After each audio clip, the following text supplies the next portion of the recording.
Shut up and sit down. Hello folks, Colin here, Festa 67's Workshop, and welcome to issue number 15 of Build Your Own Ford Mustang Shelby GT500 1967 from our wonderful friends over at DeAgostini. Right, if you'd like to build along with me and grab this for yourself, click this link just here.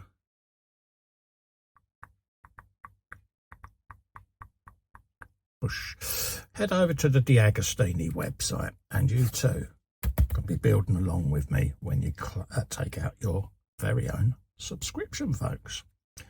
Right, let's have a look at what we've got in this issue of the magazine before we start our assembly today. The Cobra Jet, a legend returns. The Mustang, a Cobra Jet of the 1968 NHRA drag racing season, became a symbol of muscle car speed and power. 40 years later, Ford commemorated the success of this legendary model by producing a modern version. Yes, folks.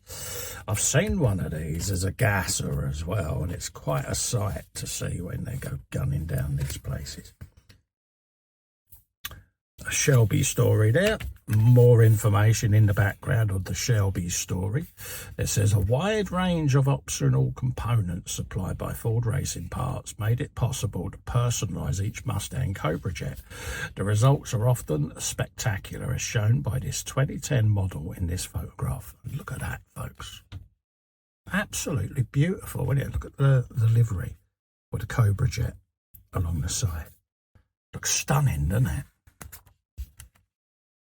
You've then got the Cobra Jet twin turbo concept car powered by a 5.4 litre V8 engine with twin Borg-Warner even turbochargers. It was presented at the 2012 SEMA Specialty Equipment Market Association show. There you go. Look at that. Imagine that at the lights, folks. What a thing of beauty, eh? This is what we're going to be assembling today. I've got the parts just to the left there. And this is the interior panel of the right door with the door card, all the internal sliding mechanisms, all the details are there. So that's what we're going to be putting together today. So we'll be doing that shortly. And what you'll end up with at the end of it is the door card with the handle mechanism, your chrome trim, etc. in place. And that's where it will be going on your very own Shelby GT500.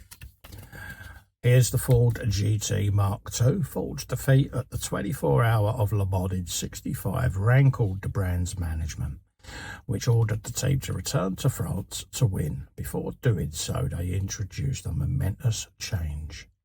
The engine. Yes, folks. And what a thing of beauty. Look at it. Looks fast, just sat there, doesn't it?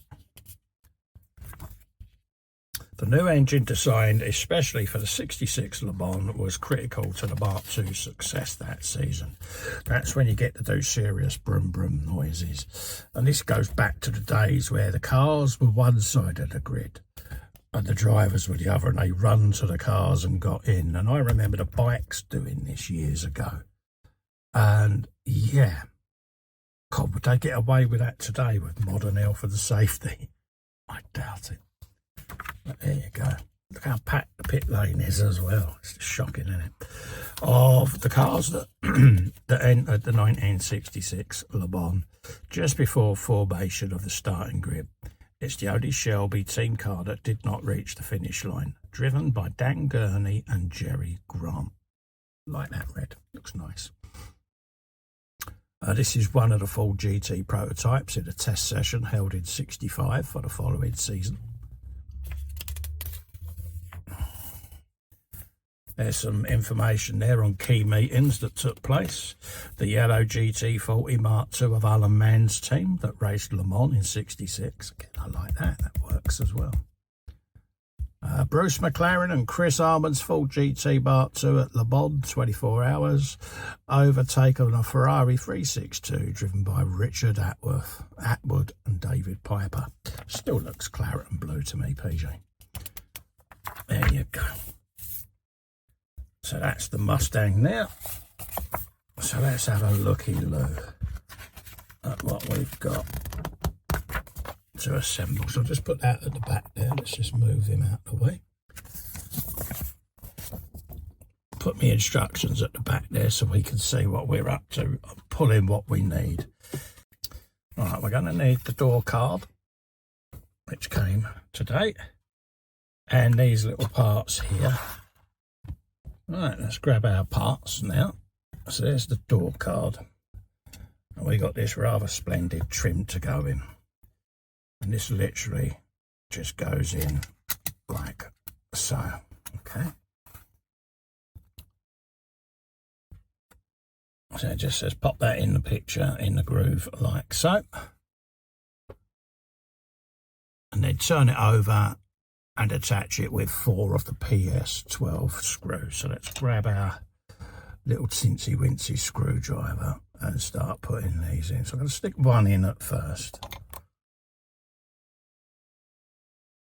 Like that. Just to start getting this to bite in place. So it's going to go down that side, I think.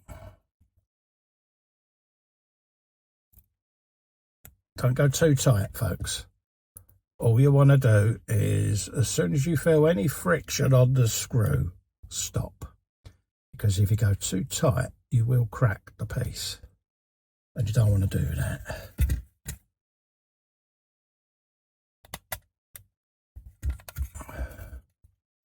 There you go.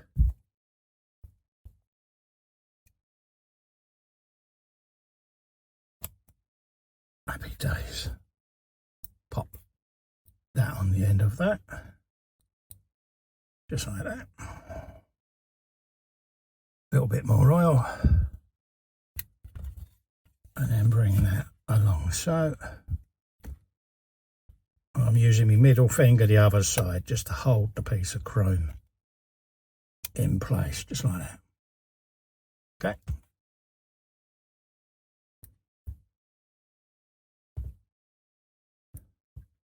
Bump. Pop that on there.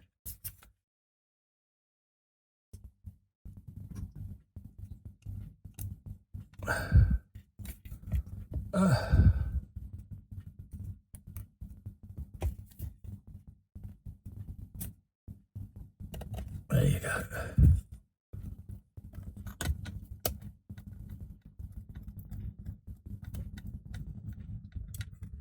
And that's now in place, just like that. Look at that. Oh, shiny.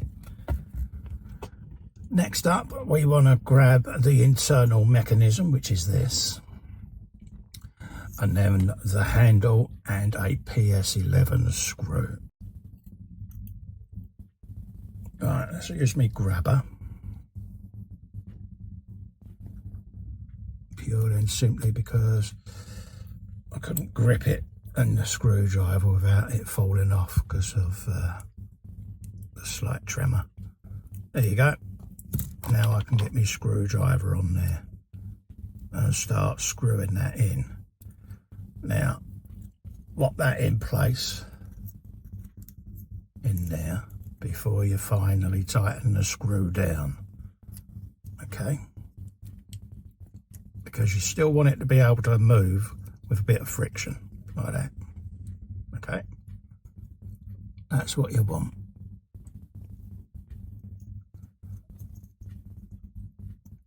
There you go. So let's back that off a turn.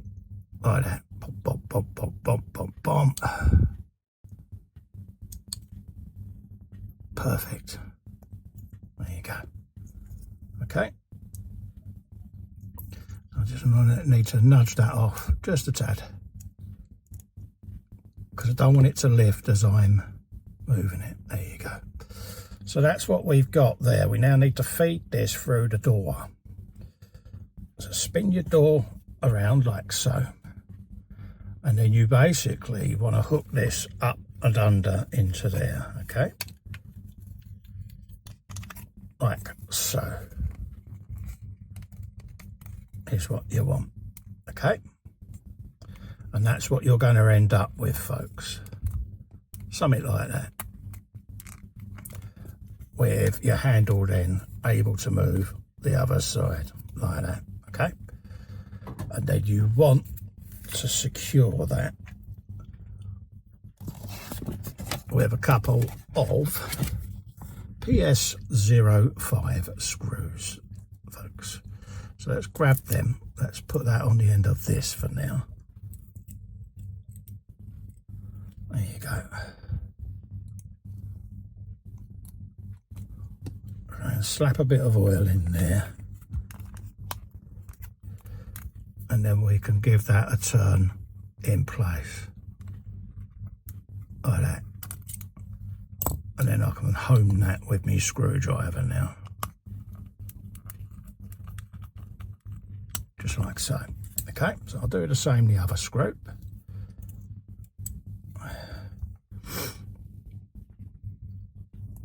There you go.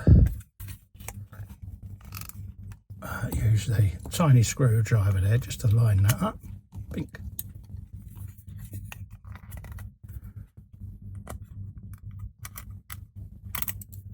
Take that out and then put the screw in place, just like so. Now I can nip that up again. There you go. And that is what you want.